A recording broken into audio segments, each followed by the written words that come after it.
talking about value, maybe we should shift over to McDonald's and talk about their value meals. Let's talk about McDonald's. I mean, I always hate talking about food companies because I get hungry. I think about, but I got to say, I've not been in McDonald's, and I can't remember the last time. Do you go to McDonald's?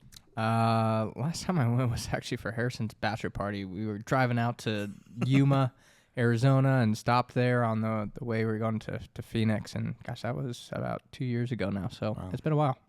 Well, let's talk about it a little bit more here. McDonald's, their symbol is MCD. They're in the restaurant industry. I'm surprised there's not a fast food restaurant industry, but they're just in the restaurant industry. Shares float on the short side, 1.6, 74% institutional owned. About 26% of people actually own that stock individually. It's probably been a great stock for them over the long term.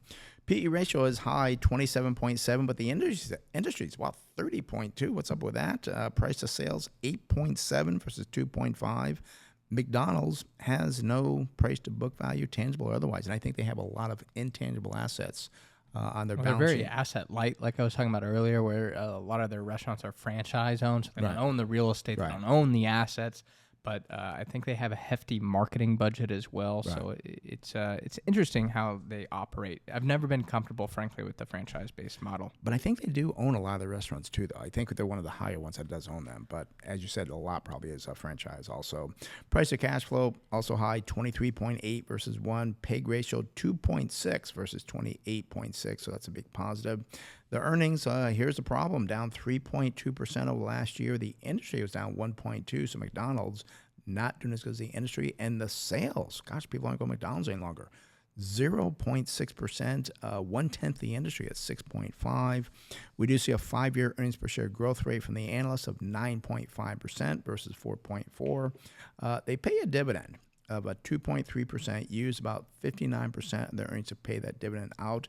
They have paid that dividend for 10 plus consecutive years, so that is one thing you can count on from McDonald's to get that dividend.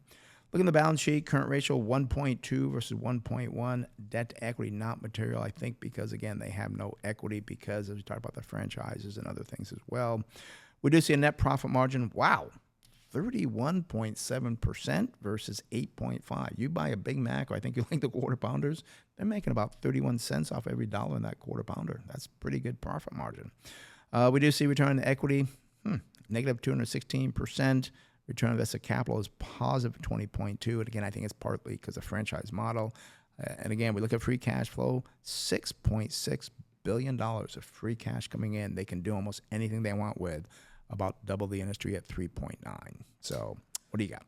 Yeah, so current price here for McDonald's, again, their ticker symbol MCD, $313.68. The 52-week range, the low here is $243.53, and the high is $326.32. And it is funny, I was kind of looking at the 5-year chart for McDonald's, up 72% over the last 5 years. So it's actually beaten Amazon. I think a lot of people would be surprised by that. I'm surprised by that. 10-year return as well. I mean, it kind of blows me away, up about 220%. And again, seeking alpha does not include the dividends. No. And this points out when we talk about we like to buy companies with dividends, how important they are. You add that dividend over the 10-year return, the 10-year return is 316%. And it's almost 100% more. Yeah, it's a huge benefit. Yeah. I mean, you've done very well in the stock. But the concern here going forward, out to December 2026, estimated earnings per share is $13.30. Gives it a target sell price is $220.78. I mean, it trades at nearly, I'm going to say, 24 times future earnings. It's very expensive.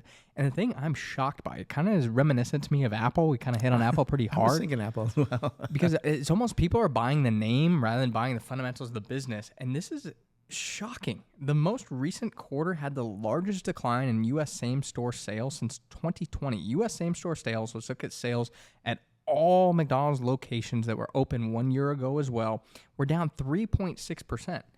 They missed on sales at $5.96 billion, which is below the expectation at $6.09 billion.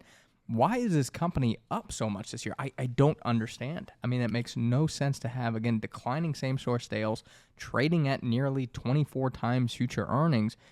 It's puzzling. And, I mean, the estimated growth on earnings is mid to, I'm going to say, high single digits for this business. And I think I'm problem with McDonald's, and we talk about the economy. We say the economy is pretty good, but it is weighted more towards being good on people that are above the average.